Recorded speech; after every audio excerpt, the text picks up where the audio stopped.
Witam serdecznie, tu wiadomości TVP Jonasz. Zaczynamy. No właśnie, dzisiaj reportaż. Jak wyglądają lekcje polskiego oczami uczniów? Zapraszamy do wysłuchania. Czy lekcja polskiego jest dla Ciebie czymś więcej i jak to wygląda na tyłach klasy, w sensie ostatnich ławkach i tutaj? Nie i spoko. W takim razie rezultat jest taki. Dzieciaki lubią lekcje języka polskiego, podoba się jak są prowadzone. Dziękuję bardzo, Jonasz Błakiet.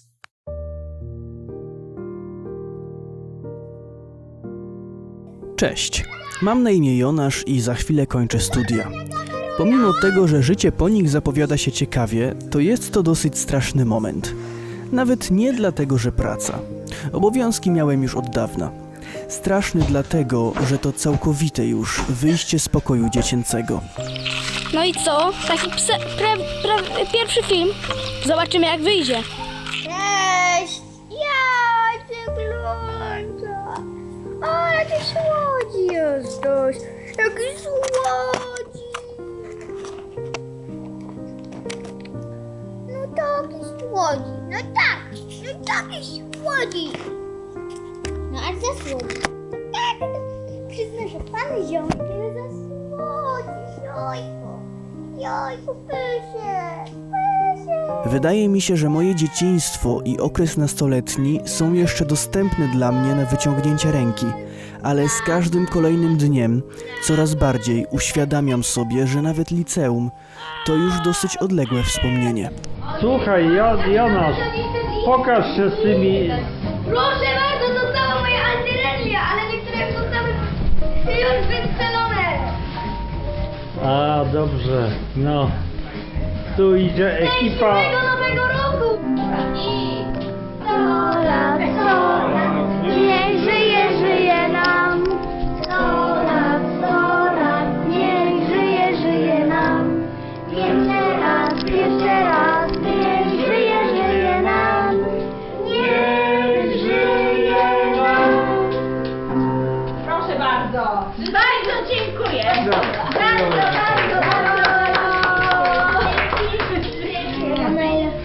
Ja wiem, ty mi już składałeś życzenia przy sobie. Dziękuję bardzo. Dziękuję bardzo. Bardzo dziękuję. Babciu, Nie chcemy babcia zdmuchnie się świeczki. Naprawdę. Aha, marzenie jestem, marzenie, pomyślałaś? Marzenie? O, tak. No, Tak, nie ja musisz już mówić, pamiętam. nie musisz. Wygrać stopka. Słuchaj. No, dmuchaj! Oj, jest, brawo! Dla wielu takie refleksje w moim wieku mogą wydać się absurdalne, ale moja nostalgiczna osobowość kieruje mnie często w stronę przeszłości. I proszę Państwa, witam. Dzisiaj testujemy FIFA 11. Na przykład na początek pojawi nam się taka ikonka. Mogą na początku, ale ona w końcu się pokaże. Tak, kliknąć graj. O! I gra nam będzie wchodziła. No i od razu pokazuje się moje boisko, co można zrobić. Moja wirtualna gwiazda. Chwilę ją pokażę. Tu wchodzimy, mamy tryb gry sieciowej. Wchodzimy, wirtualna gwiazda. Edytuj gwiazdę. O, proszę bardzo, to moja gwiazda. Można ją sobie na przykład zmienić. Można sobie zmienić oczy, wszystko można sobie, proszę Państwa, zmienić. Witam Państwa! Z nami Aquapel! Witaj. Cześć. Chciałbym tutaj zadać sobie parę pytań. Każdy się zbuntował, kto grał w Realu Madryt i stwierdził, że oni już nie chcą tego klubu. Każdy, tak jak ja się zbuntowałem na Real Madryt. Nikt już nie chce tego klubu, nikt. Wiem, że jest wielu fanów. Wiem, dlatego zostaje założony nowy klub dla tych, którzy odeszli od Realu. Ale jaka liga, proszę pana? Hiszpańska, tyle samo gwiazdek. Ci sami nowy Real Madryt. Tak, nowy Real Madryt. Ale tam robią Real Madryt, tak? Nie. A tam, proszę pana. Proszę pana, nazwa będzie lepsza. Na tym skończymy, do widzenia, dziękuję. Dziękuję, do widzenia. Jestem fanem siebie z dzieciństwa. Dostałem najpierw jeden aparat, potem drugi, lepszy, aparat od mojego ukochanego, nieżyjącego już dziadka. Pomiędzy kupując jeszcze małą kamerkę. Nagrywałem życie, tworzyłem scenki. Nie wiedziałem wtedy, że poza wspomnieniami to będzie moje jedyne okno na domykający się rozdział. No nie no, ostro krzewie. Ja. Ale fajny ten film. Ale fajna piana jest. Dzięki. I fajny filmik.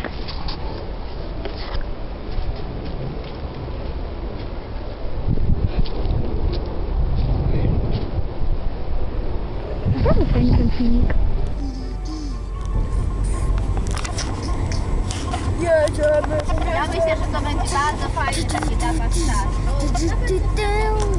Też będzie fajnie, Jedziemy po mieście, jedziemy. Tak, tak, tak. Po mieście. Jedziemy po mieście. Po mieście. Mamy na imię Łoś Patryk. Czy masz ochotę na zabawę? Te filmy to co innego niż takie kręcone przez rodzinę. To moja własna perspektywa, mój sposób patrzenia na rzeczywistość. Jak dobrze jest to zobaczyć. Czy mogę tam zostać na dłużej? Jak wiele rzeczy z dzieciństwa już wyparowało z mojej pamięci. W sumie chyba cieszy mnie to, że wcale tak wiele się we mnie nie zmieniło, poza tym, że nie mam już 12 lat. Wiem, że osobowość pokazana na tych filmach jest prawdziwa. To właśnie Jonasz.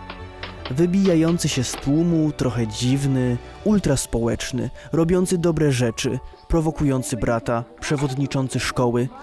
Później to się popsuło.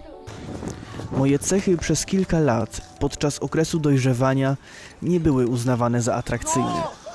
I ja chyba też przestałem w siebie wierzyć. Nagrania z okresu gimnazjum też jakieś posiadam, ale oglądając je robi mi się raczej smutno. Nawet w liceum, gdy już otrzymywałem większą akceptację, dalej często myślałem, że muszę uciekać. A być może to tylko iluzja współczesnego myślenia. Może wcale tak nie było. Tutaj Andra Pirlo strzał zaraz po Orliku w Dąbrowie. Tam jest bramkarz Iker Casillas. Tu jest Orlik w Dąbrowie. O, ustawiamy zaraz. Tu jest piłka, Nike Strike. Fotografia amatorska i Iker Casillas zaraz będzie mnie kamerował.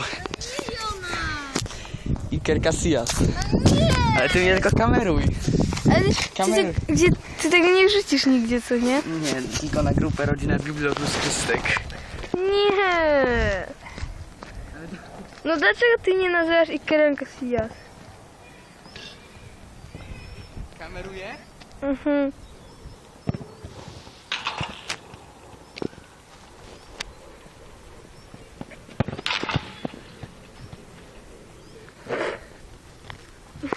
Legia w dół i elo.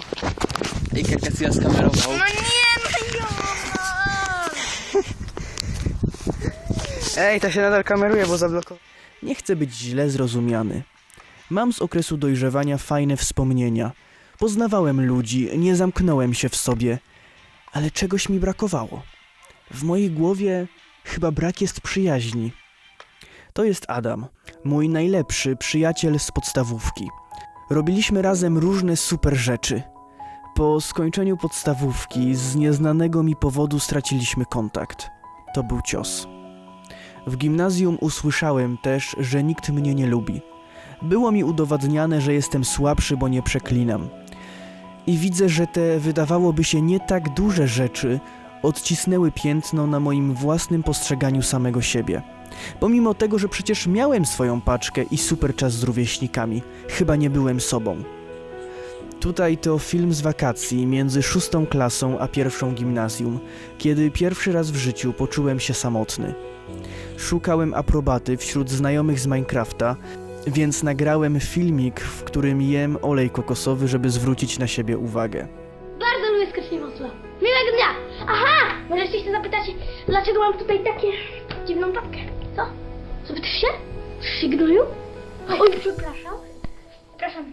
To tylko nienawidzę jest na żywo. Wyciągnę kryzys tej słonowskie grube. I ukaż kruczek mój kryzys. Byste prios, Oj, muszę kończyć na końcu. I rozpoczynam wam się zapiać. Znowu mu się poprawi pan. Oj, poprawia. Poprawia mnie nazwa. Wszystko poprawia. Leci, ja wyszedł. Oj, podyka się. Leci. Proszę bardzo. Oj, trochę się rozjechały narty. Ale Kodi zachował zimną średź. Teleskopem go z góry jest. Górę. Primus to prewidzenia. Oj, Roman Kolderka zbił mu się kask. Co za nieszczęście. Narty się odpięły. Przybiegają medycy. Przybiegają. Ale Kolderka ciągle jedzie po masach. Cudowny, ale Roman Kolderka. Oj, mój kask zbity. Primus to predywa. Oddaję głos do studia! Czy ty też tak masz, że tęsknisz za tym, czego nigdy nie doświadczyłeś? To przerażające uczucie. No i też absurdalne. Robiłeś inne rzeczy, też przyjemne. Nie lubiłem spać poza domem, więc nie jeździłem na obozy i nie organizowałem nocek z kolegami. Tęsknię za tym. Ograniczałem się tylko do zielonych szkół. Nadrabiam jak mogę, ale to już nigdy nie będzie to samo. Nie poczuję już na własnej skórze magii chłopięcej wyobraźni. Nie doświadczę już dziecięcych misji. Nie wystąpię już w żadnym filmie jako małoletni aktor. Co spadnie z góry, woda czy śnieg. No to jest fajne. Jest zima, a potem już może topnieć śnieg. Jesteśmy przeszczęśliwi. W końcu zima, w końcu śnieg. 3 tygodnie odkrywają ostro pali. O, dzień dobry księdzu Mateuszu. Dzień dobry! O, co tam u Natalii? Chora jest. Chora, widzę. Halo? Tak, księże biskupie, już idę. Nie, teraz Okej? I teraz jeszcze... Teraz? Gibal, nie, jeszcze mnie kameruj. Jeszcze mnie teraz... To się ciągle kameruje? Nie. Tak. Jak to? Przecież wyłączyłem. zrób zdjęcie. Okej. No dobra, pakuj go.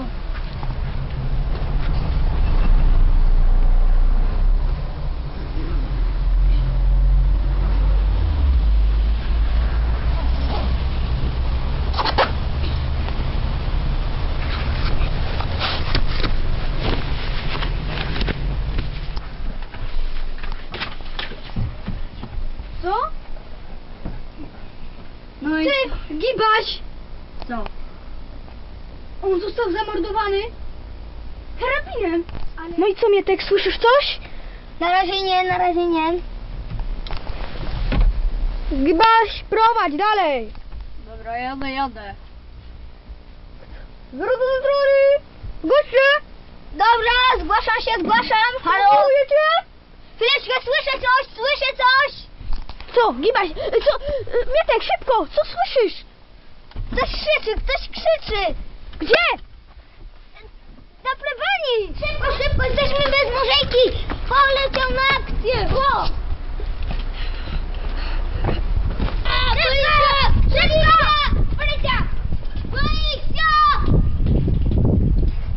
Policja! Stój, policja! Nie ruszaj się! Strzelaj w niego! Strzelaj!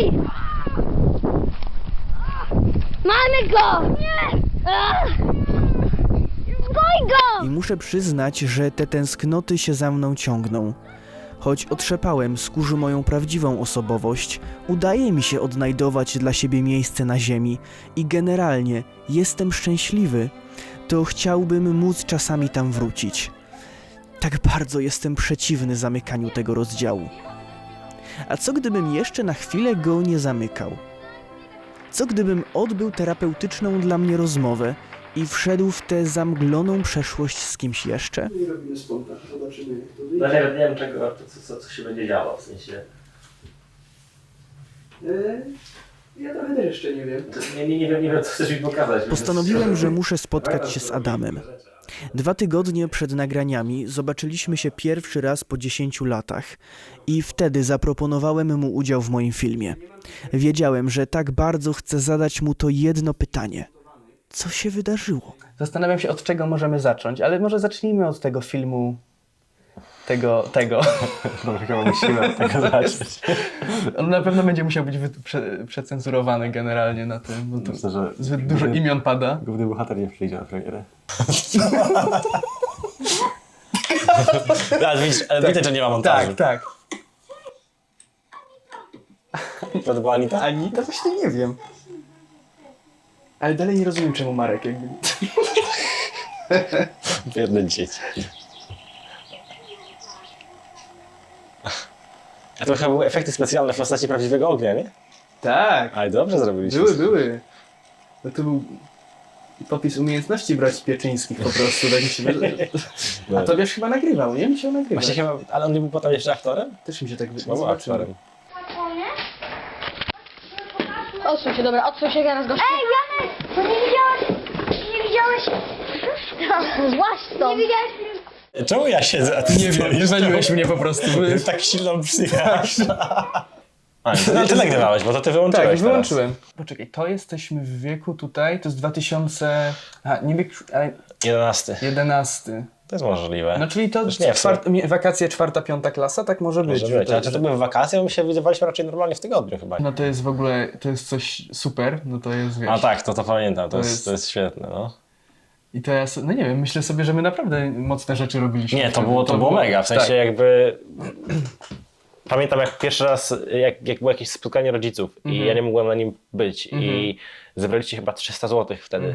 Wtedy takie, what? I zadzwoniłeś do mnie wtedy i mówię, ile? 300 zł? Ja byłem przekonany, że to będzie, wiesz, 50, to będzie dużo.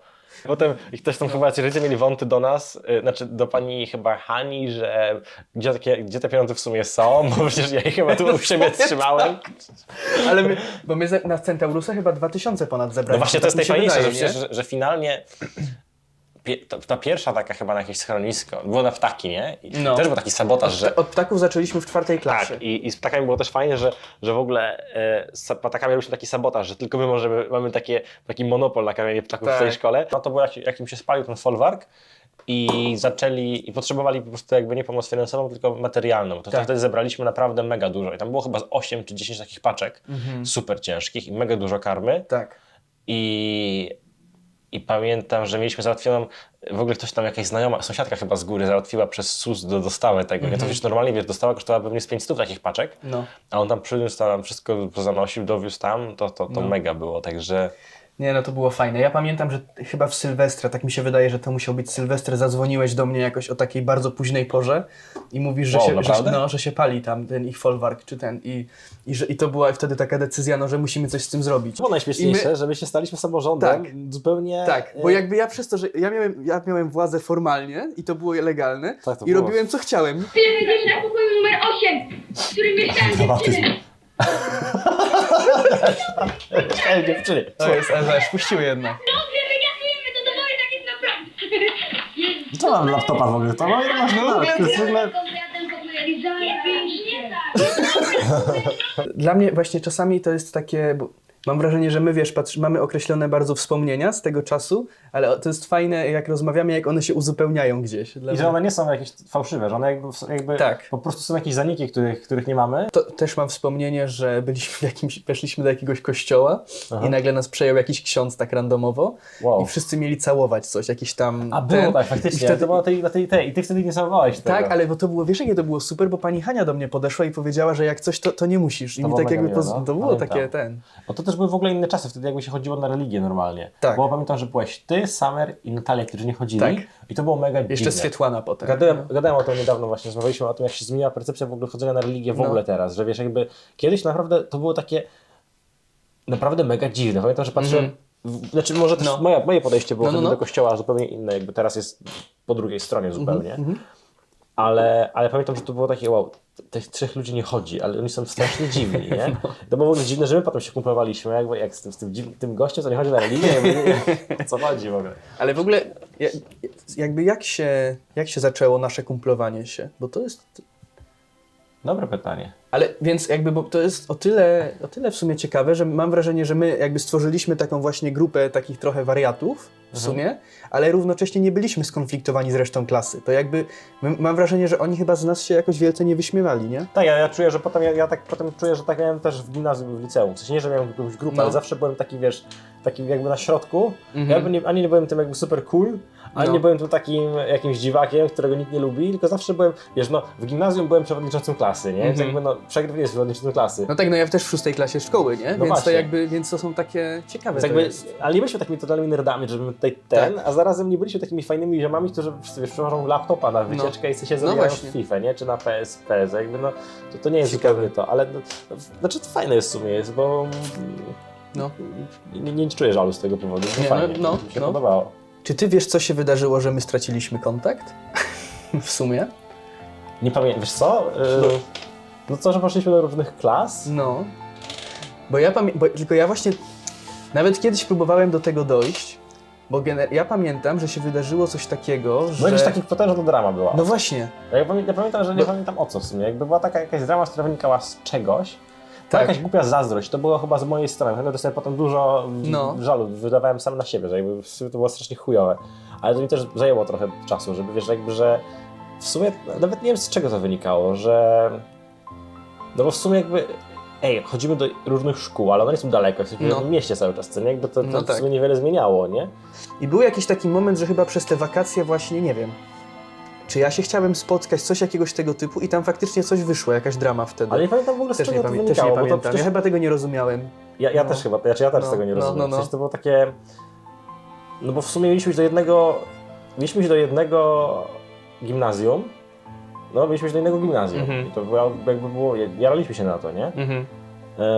Nie wiem, może tak po prostu jakoś to po prostu niedojrzałe dzieciaczki po prostu się musiały o cokolwiek pożyć. No bo przecież na Skype'ie w te wakacje między podstawówką a liceum, gimnazjum, to my się normalnie na Skype'ach umawialiśmy. Tak? Właśnie, bo mi się wydaje, że tam już wtedy to się trochę Znaczy nie wiem czy my. Pamiętam, że wiesz, z dziewczynami na przykład dużo rozmawiałem wtedy, że wiesz tam byłem na Majorce i potem wróciłem się z Majorki, to wiesz tam normalnie z Kasią czy chyba z Martą, no mieliśmy normalne konfy cały czas i to tak bez przerwy aż do...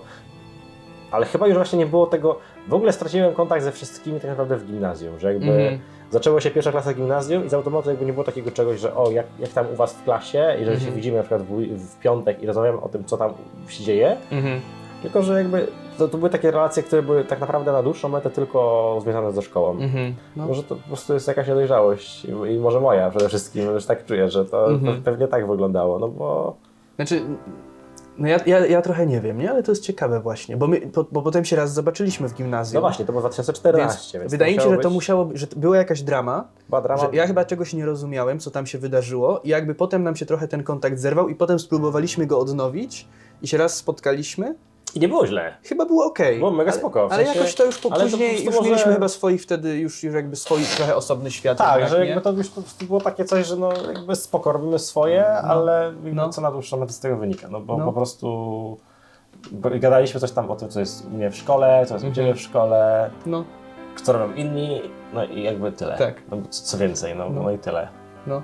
Ciekaw jestem, jakby się potoczyła nasza relacja, jakbyśmy jeszcze wtedy utrzymali kontakt w sumie. Może to jest jakby kwestia tego, że po prostu...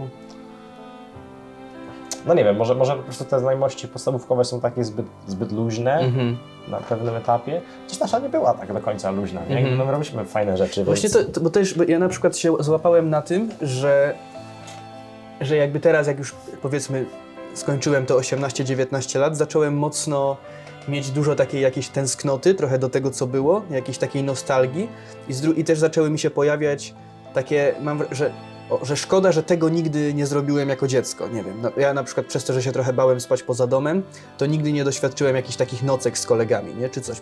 Przyjeżdżałem do Wojnówka, ale tam w sumie to był z rodzicami, to wiesz, na kilka godzin czy coś. Ale z drugiej strony, jak oglądamy te filmy i jak rozmawiamy, to też sobie uświadamiam, że No nie dobrze, faktycznie robiliśmy fajne rzeczy. W sensie, że to takie tęsknota do czegoś, czego nie miałem, jest taka trochę Może nieuzasadniona w sumie. to jest mój demon, ja po prostu ja nie mogę spać przez to cały czas, ale No. jakby dokładnie przez to, ale to jest totalnie głupie. Znaczy to jest najgłupsze uczucie, jakie możesz mieć. W sensie, nie wiem, strata, którą odczuwasz jakby w związku z przeszłością. No. Bo możesz jakby czuć, nie wiem, powinienem teraz lepszym samochodem jeździć, powinienem teraz mieszkać w innym mieście, powinienem mieć teraz lepszą robotę. No. To jest uzasadnione, no bo to jest coś, co teraz, albo nawet bardziej, że za rok chcę mieć tutaj to jakby masz na to teraz wpływ, nie? Chcesz za rok mówić po fińsku, chociaż na jakimś banalnym poziomie, to po prostu usiądź teraz i to zrób. No i wtedy, to jakby to jest proste, nie? Możesz się tym stresować, czy ja się będę mógł nauczyć tego, no ale to jakby teraz masz na to wpływ. Ale myślenie o tym, wiesz, w charakterze jakby jakiejś straty w momencie, kiedy już naprawdę tego nie zmienisz, to jest mega słabe. Znaczy, wiem, że to jest głupie, a zarazem strasznie boli, więc jakby jest... No mi jest ciężko tak przejść po prostu na tym, w sensie tak do porządku dziennego, no okej. No ale mi tak samo, jakby ja sobie myślę, wiesz, że w czasie, nie wiem, gimnazjum, czy późniejszym, które jakby... No. Potem sobie przypominam, przecież my spotykaliśmy się na jakiś taki wieczór i oglądaliśmy sobie Wojnę o wieloryby, nie? Tak? No tak, było tak. Ważne, Oglądaliśmy było. i Zatokę Delfinów i w ogóle. Oglądaliśmy policję na zwierząt w Tak. stron. I teraz... I wiesz, i te rzeczy... Przecież Wojnę Wielorybów wypuszczali o 22. No ale możliwe, że jakieś powtórki oglądaliśmy. Ale zawsze było o 22. No. Tak? To było, no to było późno. I oglądaliśmy to, więc to się wydarzało. I mam Tak, takie dobre po wspomnienia. prostu. Tak. Ale potem myślę sobie, nie byłem na kempingu tutaj fajnym pod gwiazdami. I wiesz, o tym pamiętasz, mimo że to się nie wydarzyło, bo to jest takie coś, co jest teraz. To jest taki absurd. Albo potem sobie myślę, ale fajnie tak na przykład z kolegami, czy ze znajomymi w takim dziecięcym wieku sobie jakieś wspólne wakacje czy coś, a potem sobie uświadamiam, przecież robiłem to. Albo w Wojnówku spacerowaliśmy tam przy jeziorze, sobie byliśmy na lodach i w ogóle te rzeczy się działy. To jest takie... No, że może się to porównuje z innymi, po prostu wiesz, że ktoś może robić coś w tym czasie lepszego, nie? Że wiesz, my sobie spacerowaliśmy przy Wojnówku, ale ktoś w tym czasie był na wycieczce w Stanach, nie? Może tak.